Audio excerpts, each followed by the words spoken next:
So very warm welcome to everyone here in this room.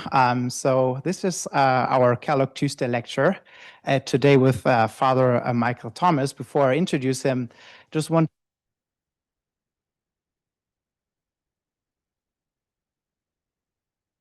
today. I would also like to invite everyone to attend Mass at 5:15 today in the Basilica with Bishop Rhodes presiding. So today we're welcoming Father Michael Thomas, who will give a talk titled Infinite Persons and Mass Politics, the Case of the Chilean Falange Nacional. Father Michael is a PhD candidate in political theory and comparative politics at Stanford University, with the research focus on the intersections of religion and democratic thought, particularly in 19th century Latin America. He recently published his article Enchanted Democracy in the American Journal of Political Science, in which he explored how Chilean radical Democrat Francisco Bilbao relied upon scripture, the lives of saints, and sacraments to justify political inclusion. So we are very happy to have you here with us today, Father Michael, and please join me in welcoming him to Kellogg. Thank you.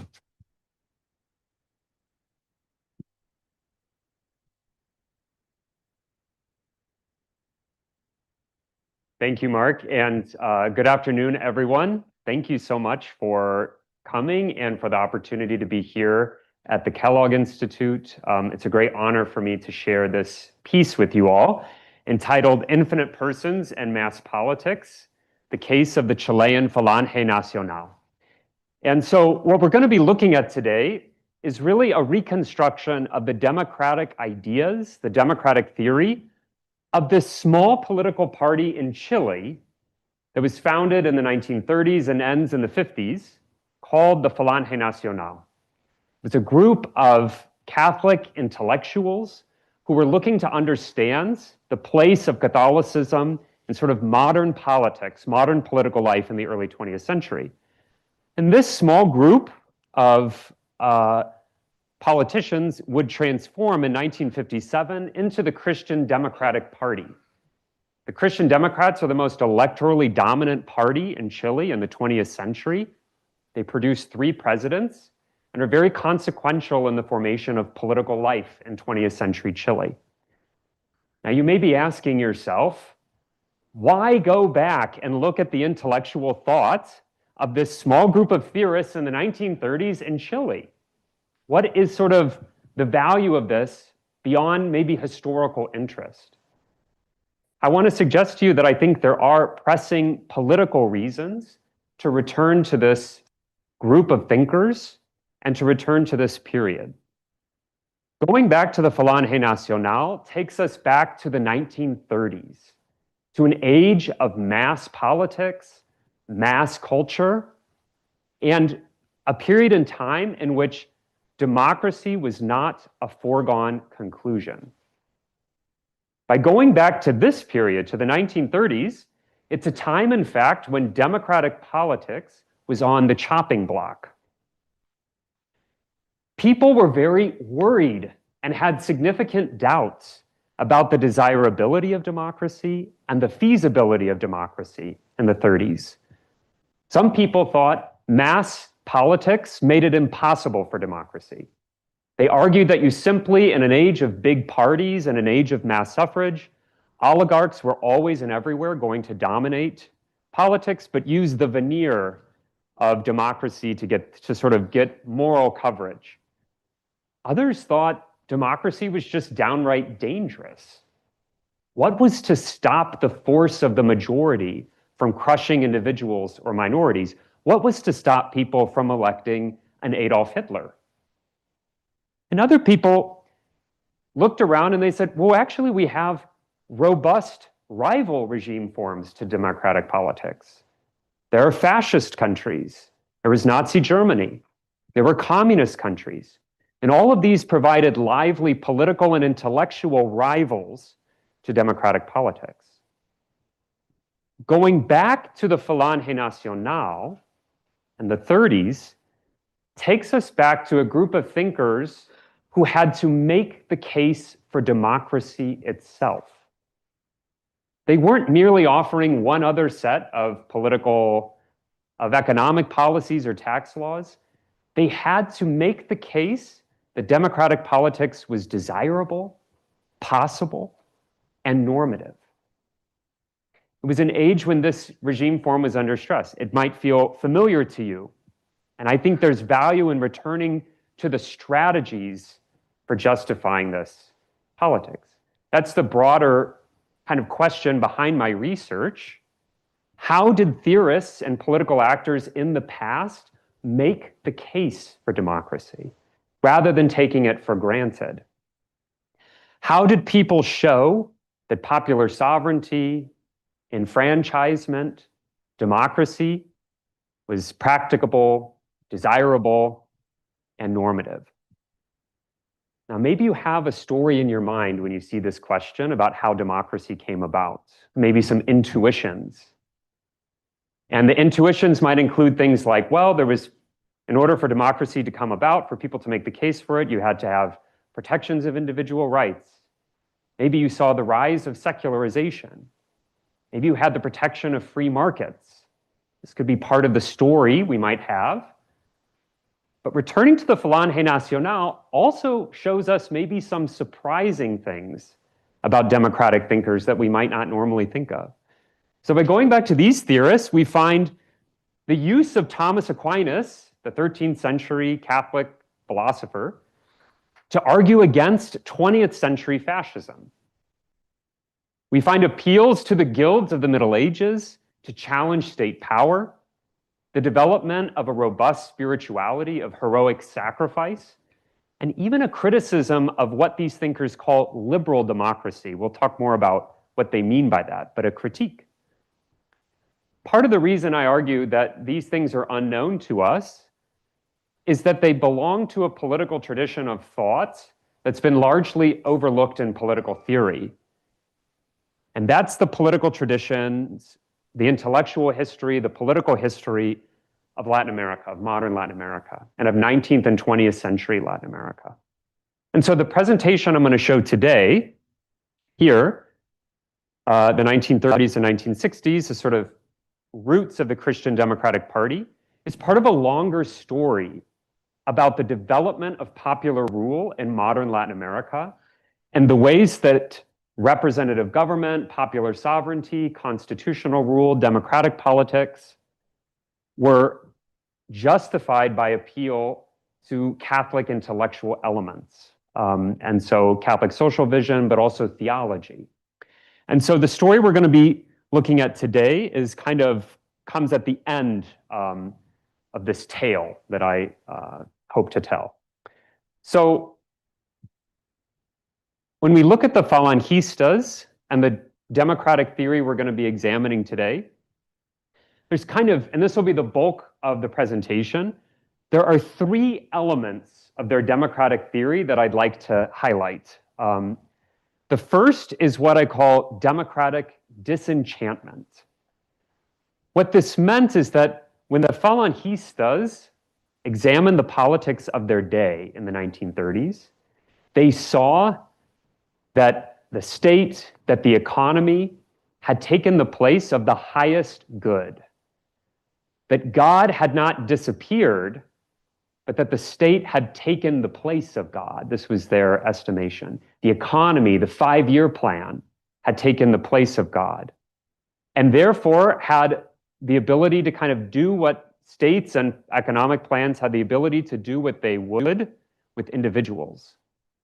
And so the Falangistas aimed to disenchant the state, to say that the state was not the highest good, but God was, to say that the economy was not the highest good.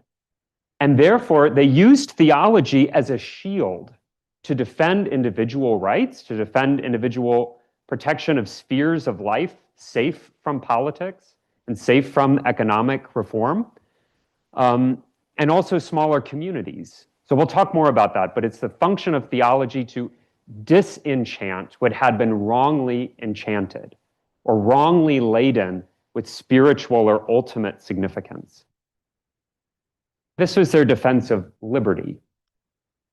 The second element relates to voluntary poverty, pobreza voluntaria, they called it.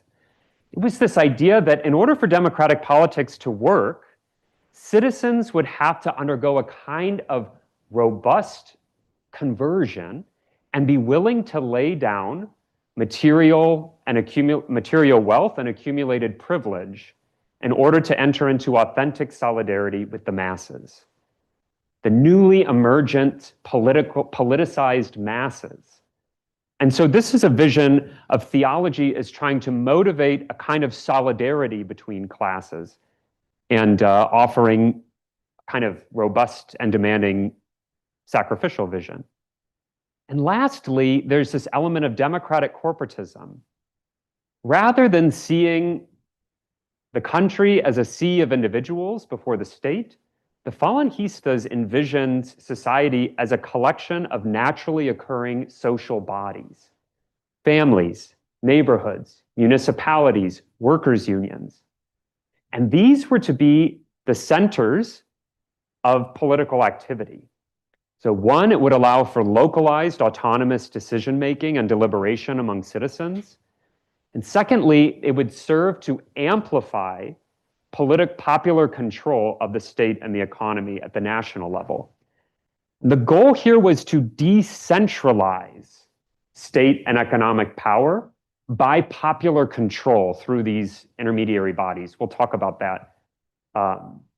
We'll talk about that vision as we go on. So before I jump into those things, I'm going to situate historically the Falange Nacional a little bit more in their relationship to the Christian Democrats. And then I'll spend the rest of the time developing those 3 points. And then at the conclusion, I'll point out what I think are some of what the broader significance of these theorists are for political thought. So the Falange, as I mentioned, was formed in 1935. It was the youth movement of the Conservative Party in Chile. And the Conservative Party was kind of the electoral energy center for Catholic politics in Chile in the 1930s. And the Falange was this exciting youth movement full of ideas, publishing newspapers, pamphlets, speeches, books. You can imagine them, the stereotypical young radical intellectuals staying up all night, arguing about politics, arguing about what it meant to be Catholic in the modern period. This group, 1935, they always sat a bit uncomfortably in the conservative movement because they had a kind of criticism of the certain kind of liberal economic policies, and I'll mention that. And so in 1930, so you can see here in 1935 they're founded. In 1938 they break away. And in 1957, they'll merge into the Christian Democrats, and they'll produce 3 presidents in the country. Here's the coup for reference. But the cause of their break in 1938 was because the conservatives put forward as the presidential candidate Gustavo Ross, who was kind of this capitalist big boss figure, and they found it simply intolerable.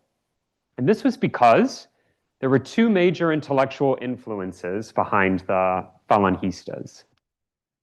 The first is the Catholic social doctrine tradition of the church. So here is Pope Leo XIII and the encyclical Rerum Novarum in 1891, which offered both a criticism of communism and liberal capitalism, argued for property rights, but argued that they were socially conditioned, were deeply inspiring to this group of thinkers. They thought that the church had something to offer to the modern age. They didn't want to be on the defensive. They wanted to develop their own contribution to this debate between Marxists and capitalists. They were also deeply inspired by the 1931 letter, Quadragesimo Anno. And this made support of Gustavo Ross kind of untenable for them.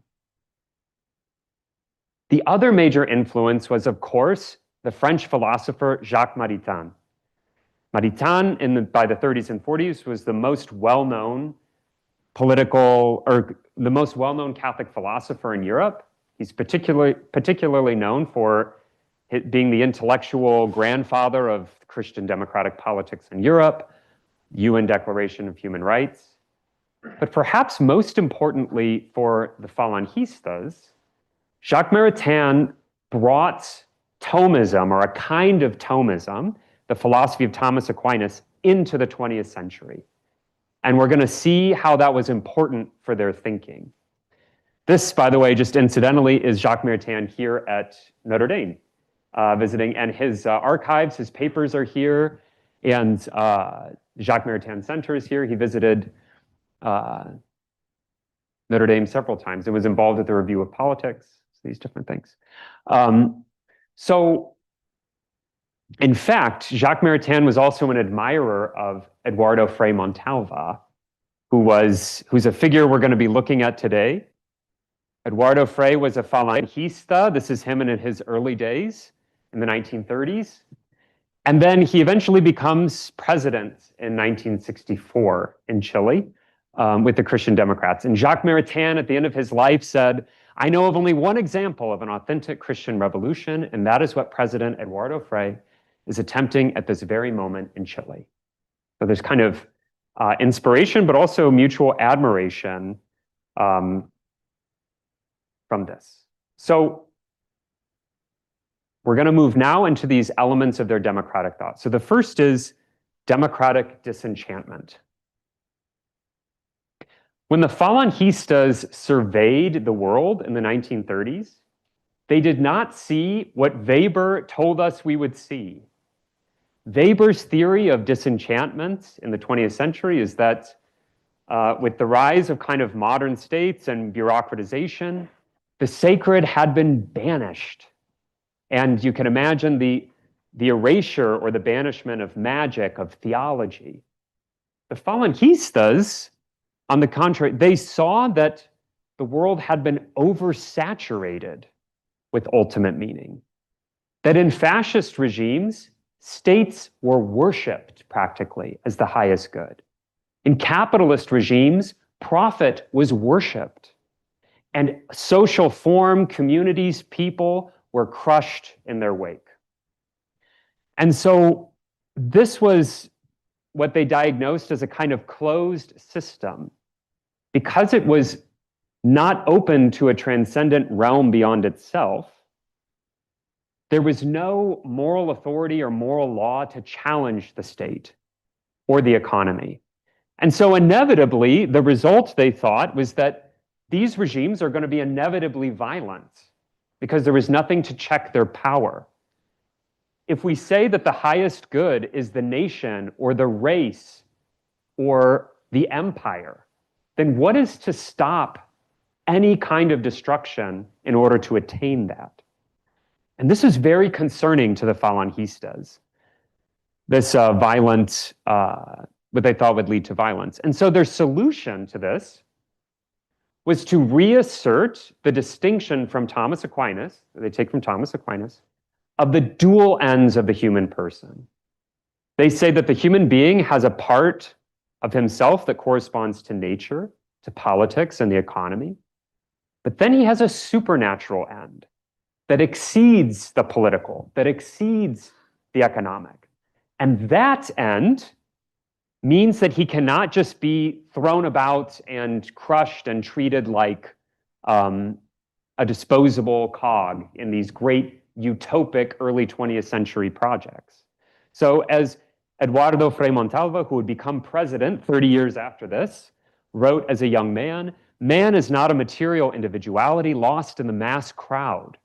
He is a spiritual value with a personal origin and destiny to fulfill. The human person is prior to the state." They have fascism in mind. "And society with inalienable rights.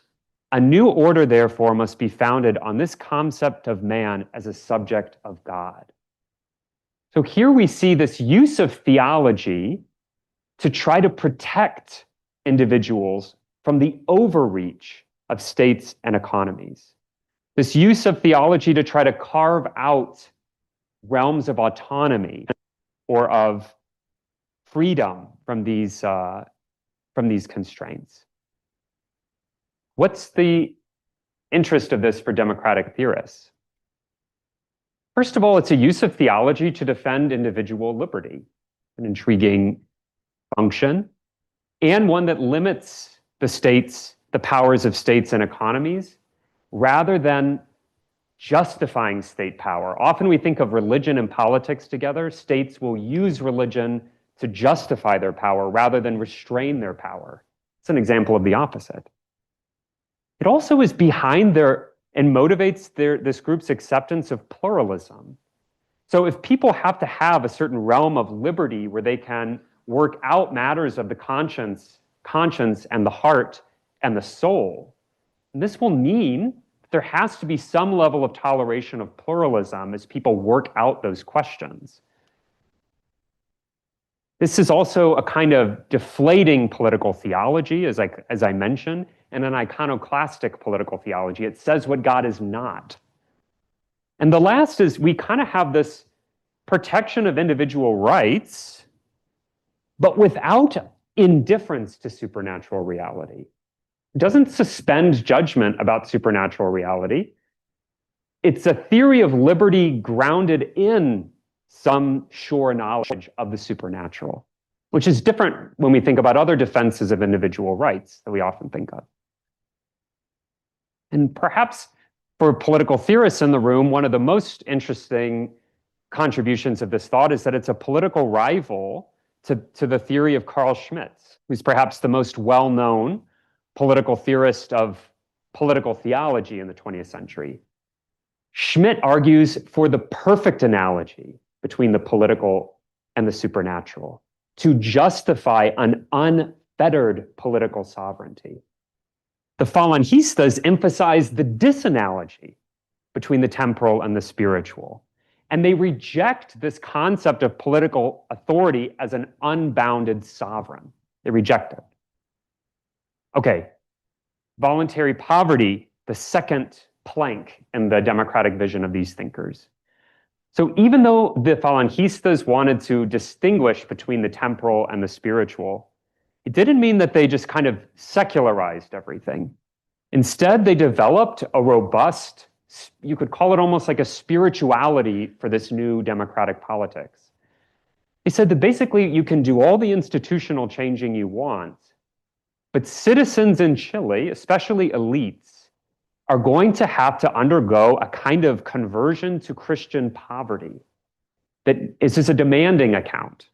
That means that they're going to have to lay down certain kinds of accumulated privilege. Otherwise, this is kind of maybe more of the practical side of it, the communists are going to get all the masses. That's the kind of practical political dimension of this. If Christian elites are not able to draw near to the masses, they will be totally lost to communists. But if Christian elites can't get over their fear of poverty, they're going to cling to fascism. This is the other side of it. So he saw the spiritual element, the interior element, behind citizens' attachment to these regime forms. This is a very interesting analysis. The goal, of course, is to overcome class warfare and overcome the discourse in the early 20th century of the inevitable conflict of classes. Gabriela Mistral, who was a close friend of Eduardo Frei Montalva, she was also friends with Jacques Maritain. She wins the Nobel Prize in 1945 in Chile for literature. Well, the Global Prize, but she is herself Chilean.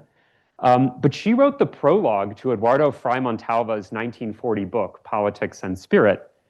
And she was very interested in this element of poverty. She was committed to St. Francis. Posthumously, she published all these poems about the poverty of Francis. And she writes in the prologue, the rich, she means of her own country of Chile, are enamored with a religion of poverty and at least of austerity. They have no choice but to fulfill their penitential duty or renounce the name they adopted, that is of Christian. They know that the label of Christian, far from being a vague term, is the most absolute thing imaginable. They should read the story of the rich young man. When one speaks of a new Middle Ages, what I understand from this and celebrate is the return of our class, speaking, she's directing this to Eduardo Frei, of yours and mine, to heroic spirituality. That is this laying down and a kind of Christian renewal. Now, people have pointed out that over time, the Falangistas' emphasis on spirituality kind of falls away from the Christian Democrats. The language, the spiritual language, into the 50s and 60s becomes more and more muted. And that's true. But what remains is a demanding, robust, moral account of what citizens must do in order to participate in democracy. So this is a pamphlet from 1968 from Eduardo Frei Montalva's government. And we'll talk about, this is part of his Revolution and Liberty and Promoción Popular. We're about to jump into that. But as you can see here, the beginning phrase is, change your attitude. So change your interiority. All of society requires that the organization of society requires that we change our attitude. And this, these quotes here that say, it is necessary to replace our individualism for a true communitarian spirit, and that citizens prefer the common good instead of small personal interests. And this common good is the good of all through the work of all. So although the Christian Democrats shed some of the spiritual language, they maintain that democratic politics requires a very demanding moral formation for citizens, which is maybe something we often don't think about in democratic theory as often. So the payoffs for democratic thought, the first is this emphasis on faith as a motivation for fulfillment of duties of equality and unity. It's also this funny in-between. It's not a calling for a state religion. The Christian Democrats were very opposed to being called a confessional party. They supported the separation of church and state. But it's not exactly the privatization of religion either. It still includes this spirituality as a dimension of religious thought. And it has this emphasis on the character of citizens. I think it raises a really interesting question for us thinking about democratic politics. What kinds of sacrifices can we ask democratic citizens to make to get a democratic regime up and running, but also just in the day-to-day life of living as equal citizens? How much can we ask of each other? And how much can states ask of citizens? Okay, and our final element is democratic corporatism. So the Falangistas were deeply worried, everyone was in the 1930s and even into the 40s, about the question of mass society. You might think of the descriptions that Hannah Arendt perhaps is most famous for, of mass man and the lonely man, and the age of mass culture, being lost in the crowd. Everyone's thinking about this. If you read the Falangistas, it sounds like Arendt, or maybe Arendt sounds like the Falangistas. So, but they were worried about this, and they were worried about what they called inorganic society. What they meant by that was a society that had dissolved political belonging, intermediary bodies, groups, and therefore had left the individual totally at the mercy of states and economies.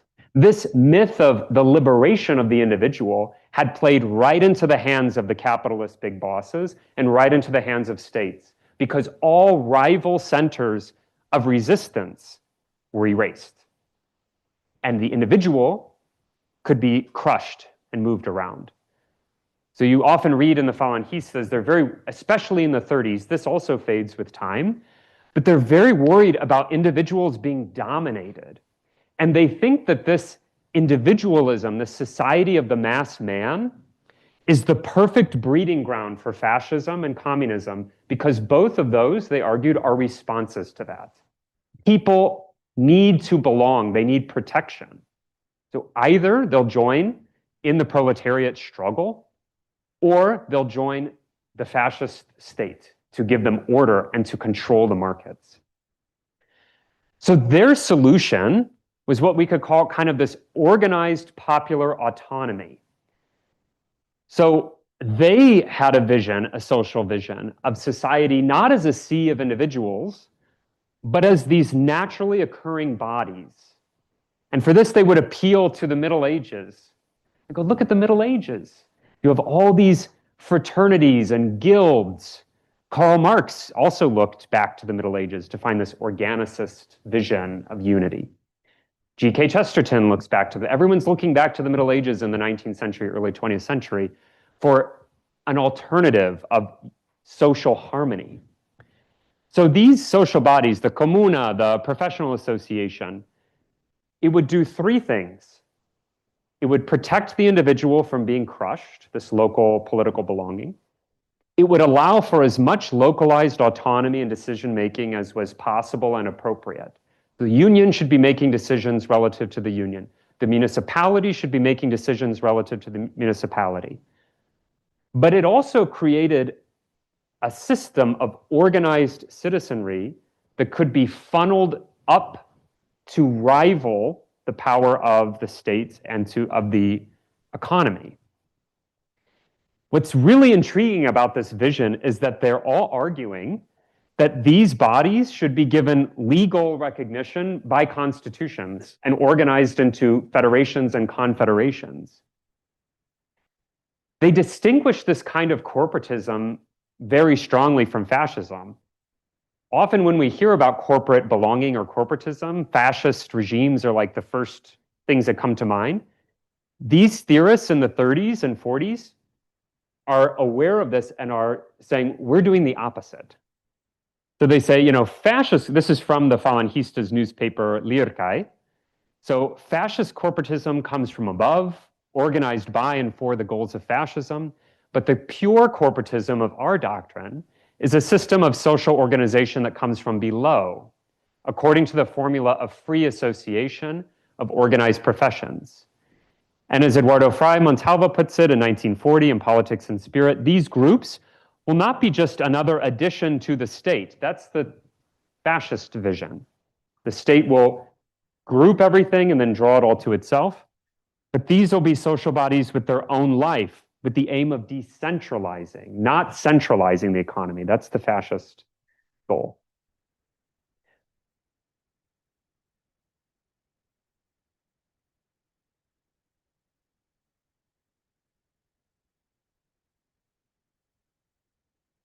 Christian Democrats in this corporatist thinking. But I want to argue that this actually didn't go away. In fact, when Eduardo Frei Montalva was president, he started an initiative called Promoción Popular, popular promotion. And it was a national development plan, so it aimed at bringing schools and electricity, but it was also aimed at building a political infrastructure. This is in the mid and late 60s. A democratic infrastructure where citizens would have the conditions made for these local political bodies to be organized. And we'll see this was to be a highly organized system where the state would build an infrastructure for popular control of the regime. This is very interesting. So Frei Montalva puts it, and it almost sounds like he's still himself in the 30s. There's no true democracy without an organized people capable of representing themselves in the various sectors that constitute civic life. The right to vote is not enough. That's their objection to what they called liberal democracy in the 30s, giving people the right to vote and a bundle of liberal rights. Inadequate for popular control, they say. People must have the means to influence the destiny of the nation. Therefore, popular empowerment means grassroots organizations at the community level to safeguard the interests of the neighborhood, the town, the city, and the region, and at the professional and economic levels.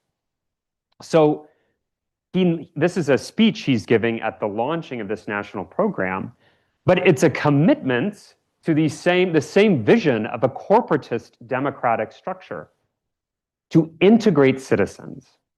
And so we see a transition here from the worry about protecting citizens from fascist states or from big boss capitalists to a concern about whether or not citizens have been integrated into the national community, but not directly through these intermediary localized bodies. And the state actually produces all this popular literature in the 60s for mass distribution. So, Los Siete Misterios de Promoción Popular, the seven mysteries of popular promotion, almost like the seven sacraments, and it kind of reads like a catechism with questions and answers. It says the goal is to make a nationally organized federation and confederation of all these bodies. And these books on oratory were sent out to the local neighborhood associations to train citizens in skills of oratory and persuasion so that they can become trained as democratic citizens. Here's an example. We can see here of that. And here are the org charts that are included in these pamphlets. You see here are the bases. These are the local organizations. This is the federation of a población, of a neighborhood, of the comuna, of the province, and of the nation. And these are to be dialoguing with the structures of municipalities and all the way to the presidency. So it's a vision of democratic life that is not content with giving people suffrage and freedoms. It argues that in order for there to be actual, real, meaningful popular control, you have to have mechanisms of democratic organization. And these can be supported by the state, but they're not a mere tool of the state. You're actually forming and creating your rival, almost. You're kind of giving the tools to decentralize.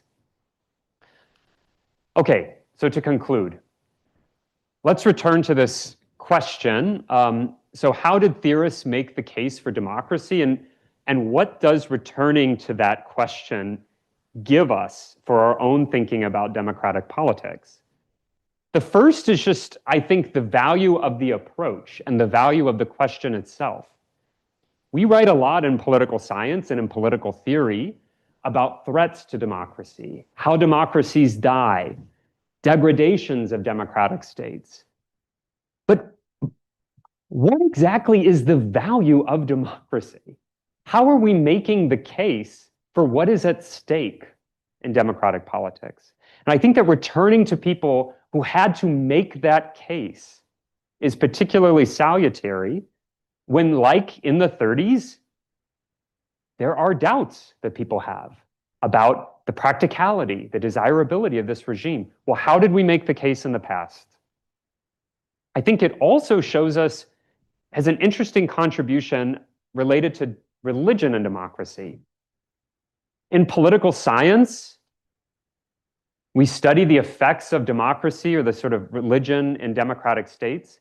We often kind of take the democratic regime for granted, and then we look to measure what are the effects of religious belief on preferences? How does religious belief change lawmakers' behavior? What are the institutional relationships between church and state? My approach wants to see theology not as an object within the democracy already, but see the ways that theological arguments have been part of the architecture and infrastructure of democracy at all, like how it got off the ground in the first place. Same thing in political theory. We often ask ourselves, okay, given a democratic state, what is the proper place of religious arguments and religious beliefs? And we kind of neglect the way that theology participated in the construction of and the justification of these regimes. We also get this political theology that disenchants the state. So in democracies across the world, theology hasn't gone anywhere. Religion hasn't gone anywhere. In the United States, religious arguments haven't gone anywhere. It's salutary to see a function of theology that is able to say, the state does not act in the name of God. And religion and democracy in Latin America. So I hope a contribution is building on work that has really examined third wave democratization and the role of liberation theology. The Second Vatican Council in the sort of harmonizing of theology and democratic politics in Latin America.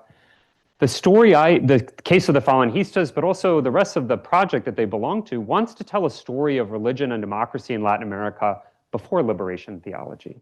What was going on in the 19th century? What was going on in the early 20th century? And the way that these Catholic traditions do shape democratic thought and practice far before the mid-20th century. And finally, I think this offers a contribution to questions around liberal democracy and the relationship between liberalism and democracy. There's more and more kind of pressure on that relationship, and some theorists want to really pull these two concepts apart. Others say one can't survive without the other. I think that the Christian democratic tradition broadly provides a really robust democratic answer to questions around liberal democracy. It's a tradition that's kind of defined itself in a sort of indifferent to the question of liberalism, but with an emphasis, at least in the Falangista case, on robust democratic control, popular control. And I think that in many ways, it responds to a lot of the anxieties that liberals often have. So the Falangistas are very concerned, like liberals, that people have liberty, that they live free from fear, that they're able to make meaningful life choices. But it also responds to many left and right critics of liberalism. Many of these critics, as I said, from the left and the right, are worried about the elitism of liberalism, or worried about the community dissolving features of liberalism. I think that the Christian democratic emphasis on political belonging is a great answer, and especially popular political belonging is a great answer to these critics as well. So thank you very much for your attention, and I look forward to comments and questions about this. Thank you.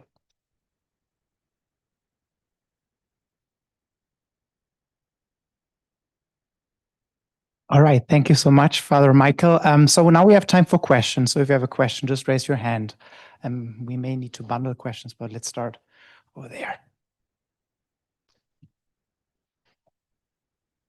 Thank you so much. This is a really interesting talk. I have two questions. The first is clarificatory about with relation to questions of political obligation, and the second one is about political strategy with regards to this. So the question about obligation is that you said at the end that for the Falangistas, the state never represents God. You have to separate. I'm wondering, is there argument that you shouldn't replace God with the state, or is it a question of representation? And the reason I'm asking about that is because there's a lot of Catholic politics, like the Catechism, St. Thomas, St. Paul. They often talk about the state as acting in God's name and stuff like that, and representing God.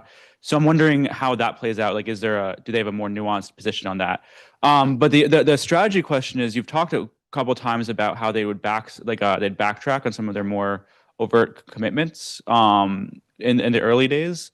And I'm thinking of like Calivas's Rise of Christian Democracy in Europe, where he talks about how the Christian democratic parties in Europe would often, in order to get for political strategy for votes, they'd start watering down the Christian, the Catholic components of their initial platform to try to get Lutherans, for example. And so, I mean, this obviously bears on questions of compromise. Is it matter questions of do they have to dirty their hands to get votes in order to do something great? How exactly do they balance out the particular requirements of electoral success with the realities, or with the desire to be enacting a sort of Catholic vision of politics? Thank you, Lauren. Great. Those are great questions. I think in the first, the clarification about taking the place of God versus representing God, I think that they're speaking for the Falangistas. Their target is fascism, and they see what they call their target is what they see in fascism as the God state, the Dios Estado. They hyphenate it, and the divinization of the state. They use that word, the divinization. And so I think that they're not asking themselves about the kind of analogical role of maybe that's in more developed Thomism about, can the natural in some ways be analogous to God's power or control or something. I think because they're in a kind of polemic against what they identify as divinization of the state, that they maybe collapse some of that nuance and just argue, almost like the early modern Jesuits against Hobbes or something, like that they just argue too strongly probably for the lack or for the disanalogy between the natural and the supernatural. And then the question, this is a great one. It's one I'm wrestling with myself about their strategy. How much religion or religious language do these groups maintain versus drop? And also, why are they doing it? What explains the change in discourse? And for the case of this project, I'm interested in the use of this language to just defend democracy in the 30s and 40s and then kind of on. So in that, the more limited question I'm asking for this, more broadly, the reflection, I think it's definitely not, I think, to attract non-Catholics. I don't think that's something that they really need to do as in Europe, because Chile is so predominantly Catholic through this period. And I think that it has more to do with the kind of conviction of this separation, and that it can be explained by their belief that maybe they can just speak like that because they just take it for granted that everyone is going to be Catholic and everyone is going to kind of be in this Catholic thing and go to mass and have these kind of convictions. But it's a question I'm still asking myself as well, as to explain, like, why? What is the strategy? I'm still figuring that out. Yeah.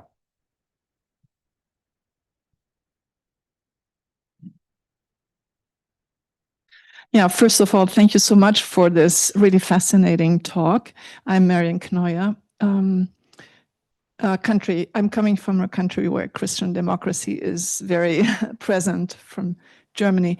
So I have two little questions and one invitation for you.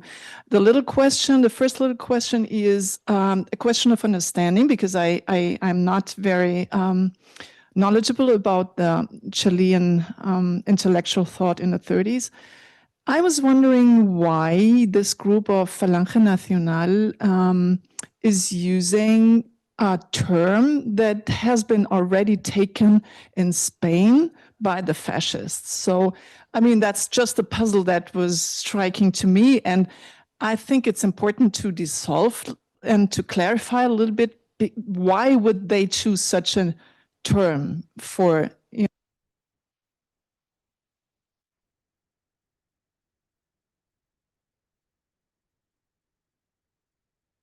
know, cooperative aspect that you mentioned. Going back to quadragesimo anno, this is about subsidiarity, right? I mean, this is the real, this is the term I know from the document. So subsidiarity is the main concept of quadragesimo anno, and I see I see this in what you are calling corporate theory. But I'm wondering, and you also said there are clear linkages between quadragesimo anno and then the theory of the Falangistas Nacionales. But then why wouldn't they call it subsidiarity? I mean, why don't they use the word? This is also something that it's a question of understanding, which would be obvious that they would refer directly to the document and not use corporatism, because corporatism also is has a different connotation also. So this is the second question. And then my invitation, and this is also a little bit of follow-up to the strategy question, I would really invite you to make a comparison on the basis of your work now with European Christian democratic parties, but not with the parties of today, but with the parties of after the Second World War. So I would invite you, and I would find this super, super fruitful and interesting, to take, for example, the German Christian Democrats and the Italian Christian Democrats. They they invented themselves after Second World War, and with very similar ideas that I now heard from you. So I think this would be the interesting comparison if you want to expand your very interesting work. Thank you so much, Mary. You said Marian. Thank you so much, Marian. Yes, and first to your two questions, I think that they are related. The answer about why take the name Falange Nacional when it was being used by fascist movements in Spain, and then go on to write endless screeds against fascism and call it a heresy. And then secondarily, why be so stuck on corporatism when you have this language of subsidiarity available to you? And as you're saying, that's exactly, there's a lot of overlapping aims that both of them share. Maybe Samuel knows better than I do about the history of why they chose the name Falange Nacional, but from what I've read, because the old timers had interviews years later, the guys who were young in the 1930s, and people would ask them in interviews, why did you pick the Falange? That was like a fascist group. And the answers are always a bit interesting. The one I've read is that they say, well, we liked the image that they had of the arrow, the arrow, and we saw that as Alexander the Great's Macedonian, this thing. So I think, but this is how it relates to your second question. I think they did have a great deal of interest in the corporatist thinking that fascism shares. And so this is a sticky and tricky point for them. But I think, and this is why they're so at pains to distinguish between the two kinds of corporatism. You see these articles they write where they literally say, what's the difference between Christian corporatism and fascist corporatism? They draw this distinction again and again. And I think they see it as the main distinction is, are you centralizing and strengthening the state? Or are you decentering the state by allowing for these localized groups for political organization and autonomy? They see themselves also as Roman. So they like the image of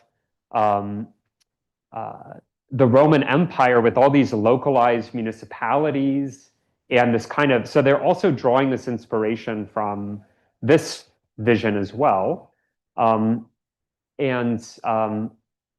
I do think for all of that, it maintains a robust commitment to the kinds of things fascism does not, which is pluralism. So they defend the rights, for instance, of the Communist Party to exist in Chile, opposing a law which would have banned them. They argue intensely for the rights of freedom of speech, including Eduardo Frei Montalva resigning a position over criticism of over the president suppressing a journal that disagreed with him. And they also supported women's suffrage and the inclusion of women in the vote. So they do have a credible and enduring commitment to the features we would associate with democratic politics. But yeah, it's part of my ongoing questions myself. I'm going back and I would be curious to know. And then thank you for the invitation to do the comparative work. I have some initial thoughts on that, but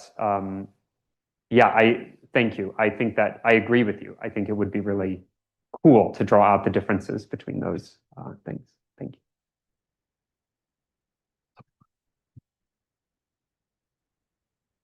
Oh, thanks so much, Michael. That was really terrific. I've got so many questions, but I'll limit myself to two.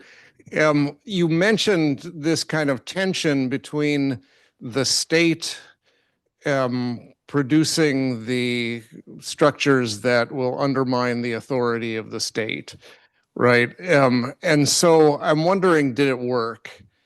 I mean, you see Christian democratic parties, to do the comparison with Europe, they become more and more statist, as it were. The reality of this pluralism of intermediate bodies seems to kind of fade as the decades go on, did it ever work? Did it work in the 1960s in Chile? That's the first question. And the second question is, this is really an interesting Catholic critique of liberalism that you put forward. And I wonder if you have any comments about the kind of current, now there's all this kind of Catholic post-liberalism, both on the right and the left. Where would you place this? Would this kind of post-liberalism or critique of liberalism or whatever you call it help in that conversation? Thank you, Bill. Thank you very much. Yes, so it's the ambitious thing. The state's going to produce its own decentralizing mechanisms. Did it work? The descriptions I've read is that there was success in development, so the economic development side of this. So, getting resources to more localized communities, schools, electricity. Politically, it brought about a loss for the Christian Democrats because it triggered the right, because this was accompanied as well with the land redistribution. So this is also a part of this policy. This goes along with decentering and creating plurality of wealth. And it triggered the left because they're making inroads into the masses and so the left got animated and the right abandoned their partnerships with this goes right into the Christian Democratic loss to Allende. And so I think at least from a political perspective, I don't think it worked, in that they lost power.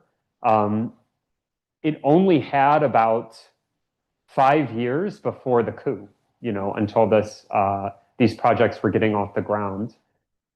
I think the overall point you're driving at, though, is that I do think there is something about this politics that is extremely fragile, because it's so easily, it takes so much discipline and virtue to enable things that are not the state, and to enable economic centers that are not the monopolists to have say. And I think the great challenge to this vision is that it requires very noble, as Maritain would say, saints. It requires saints to do this. And so I think there is an instability, built into this. It's not a self-enforcing equilibrium, I don't think, in that sense. But and then to your second point about Catholicism and liberalism or post-liberalism, they do share a criticism of liberalism. I was just reading Ignacio Walker's 2000 book. He's an old-time Christian Democrat senator. Family's been in the party for years. And he wrote a book in 2000, The Future of the Christian Democratic Party, in Chile. And he acknowledges this non-liberal tradition. And he says it puts us in a really good position in Latin America to combat the great bugbear, neoliberalism. So we're in a position to really reject this. But yeah, it makes no bones about being in tension with a kind of individualism. I think that where it would differ with some post-liberal accounts is that it still doesn't think you can wield the state. It's very suspicious of state power and the idea that, we can infiltrate the state and use it to our will. It's also very sensitive to the protections of pluralism. So because of this commitment to liberty and the soul, and in this sense, it actually does have a funny intersection with Locke, that Locke believes, that people have to be able to have the freedom to work out their salvation in fear and trembling. But the difference between them and Locke is Locke says, and by the way, no one can really know any of this for certain, so that's double reason why everyone ought to be free. He's like, he despairs of sure knowledge of theology. These people grounds the commitment to pluralism in sure knowledge of theology. And so I think that is a really distinctive way. They don't abandon a conception of the good at all. And they argue for pluralism out of that. Yeah, I would say that. Yeah. So I have Samuel, Father Greg, and Anibal. Well, thank you very much for all of this. Let me start with the idea of the Falange. For them, it just meant splinter from the Conservative Party. Gabriela Mistral wrote a letter from Spain to Frei in the 30s, criticizing them for having adopted that name. But it was basically homegrown, and long before the term became associated with Spanish fascism. Now, Okay. I think you have to go back further into history in order to understand all of this, and it has to do with the rise of the Conservative Party in Chile. The Conservative Party was, of course, a pro-Catholic party, but it was also the sponsor of a lot of what became Chilean democracy in the 19th century, right? The expansion of suffrage was due to them. Although Cifuentes, the head of the party, was also a feminist. In 1865, this is long before John Stuart Mill, he presented a talk that specified, that stated clearly that women should have the right to vote. Now, the party then in 1917 presented the first pro-suffrage for women piece of legislation that was done by Undurraga. And so the rise of the Christian Democratic Party has a lot to do with these seeds that were planted well within the 19th century. And it's hard to see this as being sort of an expression of somehow something that comes from Europe. It really is very homegrown. And all of this has a lot to do with the fact that it's basically wrong to say that Catholicism in Latin America was a negative force for democratization. And normally across the world, everybody says, well, Protestantism is associated with democratization, Catholicism is not. That is absolutely wrong, right?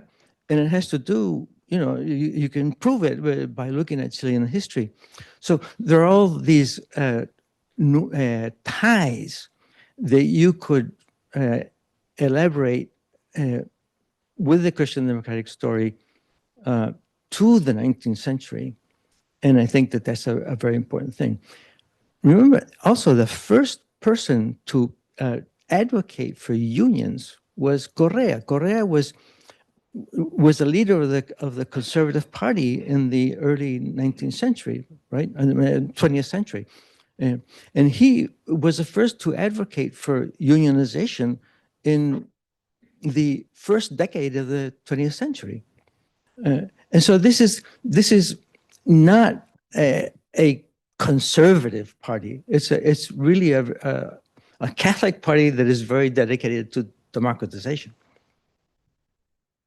Thank you so much, Samuel. And yes, this emphasis on homegrownness, this is also self-consciously in the minds of the Falangistas, who are trying to say, if you read the young Eduardo Frei Montalva, they are self-consciously locating their thoughts or constructing their thoughts as an authentic expression of Chilean political ideas, and they're looking for an authentic Latin American politics. They don't see it as a kind of copy-paste from Europe at all. And Frei Montalva talks a lot about the Latin genius he's trying to cultivate. He sees this as a distinctive Latin American and Chilean project. And also Bernardo Leighton talks about that. Yeah, but this is really helpful. I think it would be strengthened by looking at these antecedents in the 19th century and early 20th century, building that historical point out further. So thank you. Yes, no, that's excellent. Thank you. I'm not a plant, by the way. I have a legitimate question about, I mean, I can't, during your entire presentation, I was thinking about the only thing I really know about Chilean politics, and that's the election of Allende in 1970. So, and all the events that are set in motion after that. And it seems like a big elephant in the room, or maybe it's because I don't know very much about Chile, but, and you referenced it earlier about how the inherent instability of what the Falange is proposing, that it falls apart. So how are you dealing with that? How are you dealing with that question and the legacy or the lack thereof of this particular theory?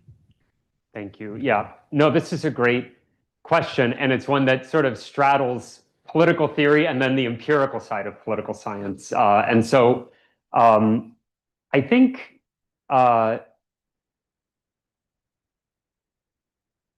although this triggered maybe some, because there's some accounts I've read that on the left, they sort of intentionally accelerated land grabs during the kind of redistribution because they were dissatisfied with Frei Montalva, who they saw as a kind of doing the right thing, but kind of wishy-washy, kind of milquetoast middle ground. And that perhaps this process and then the presidency of Allende, I mean, all of those processes are stopped immediately with the coup of 1970. This development of localized autonomy, splitting land ownership, all of that ceases. And so perhaps from a political efficacy perspective, I think there are serious question marks. Nevertheless, the Christian Democratic Party will continue to be extremely important for the country after the coup. So the first two presidents to kind of guide the process of the return to democracy in Chile are from that party. And they're kind of born out of the heart of, it's seen as the center, it's seen as a moral force, it's seen as trustworthy. And I do think that even if Promoción Popular, this particular policy of Eduardo Frei Montalva, had pretty mixed results. And I think that the party's overall relationship to Chile and the sort of Christian democratic vision perdured and was actually something the country looked to help them get democratic politics back up and running. And then also in the case of Europe, it continued to be the single most important post-war political group in electoral politics in continental Europe. So what I think we can take as theorists from it is they really drive the point that democratic politics ought not to be confused with mere individual freedom and the right to vote, that you can have a regime that has those without meaningful popular control. And what I personally find most useful in their thoughts is their kind of relentless emphasis on that. Are citizens actually, as they would put it, collaborating in the future of the nation? And that is a democratic ideal, I think, is a really powerful one, especially in contemporary politics, when this is one of the biggest gripes. And I feel like one of the reasons people would sort of despair of democracy is they feel powerless. They feel as though they are not collaborating in the future of their country or even of their state or region. And so I like that they draw our attention to that feature of democratic politics, which is easily confused with a kind of guaranteeing a proceduralism. So it's also something I hope to be, as this continues to come along, hope to be able to speak to more of these questions, though. Absolutely. Can I add a footnote to that? Please. Milo Tomic was a candidate of the Christian Democratic Party in the election of the Allende one. I asked him specifically, why did you remain in the race when you knew that you were going to take votes in such a way that would lead to Allende's victory?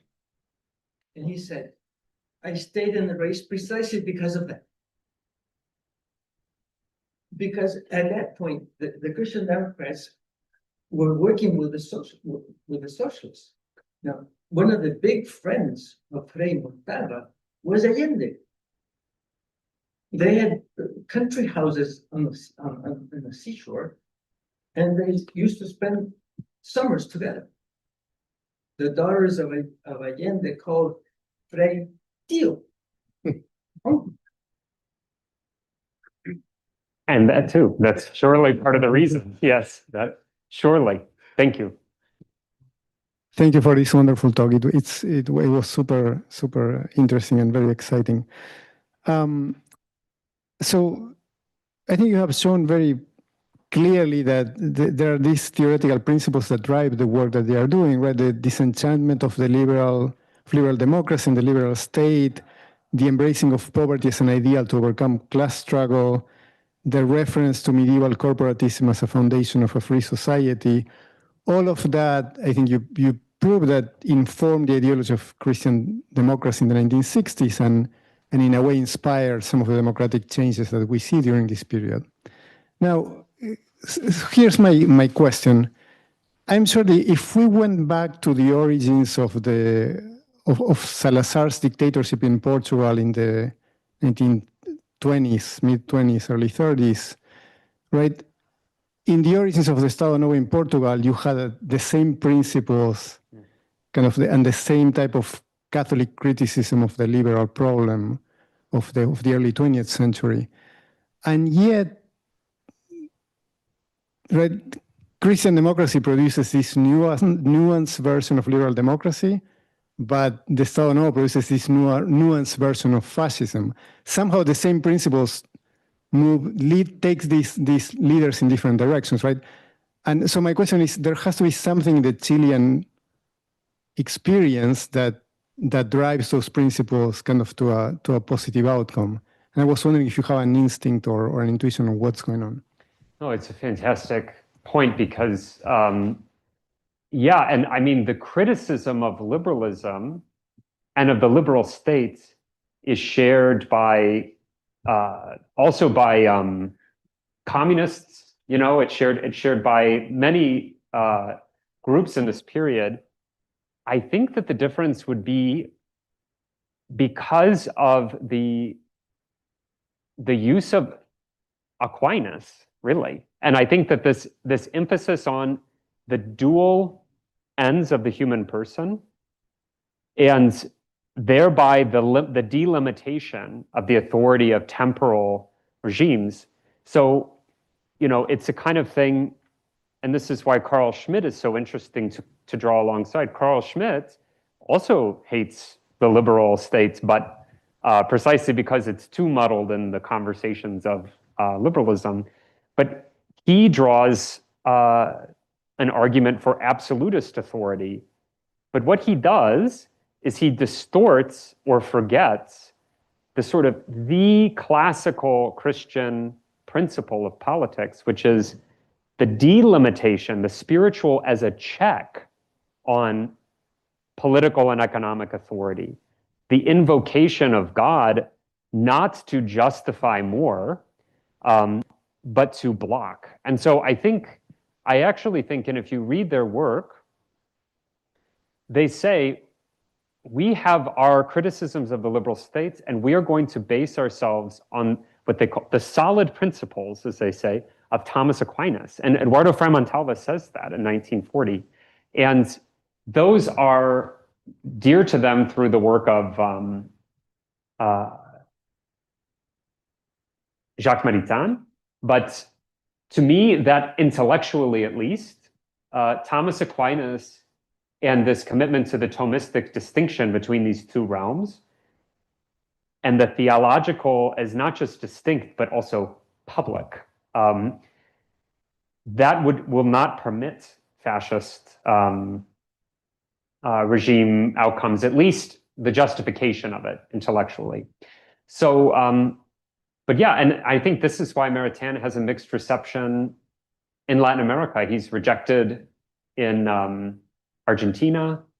He's embraced in Chile. And so I think also the question is, why is it the case that Chile is far more open to Maritain and to this Thomistic ideal than sort of what are the conditions even before that, which would explain the reception of Maritain in this way? But it's the beginning of maybe an answer for that. Thank you. All right, this concludes our Tuesday lecture. Thank you so much, Father Thomas, for sharing your work with us, and thanks for everyone else, of course, for being here with us. Thank you. Thank you. Thanks, everyone. Thanks for coming.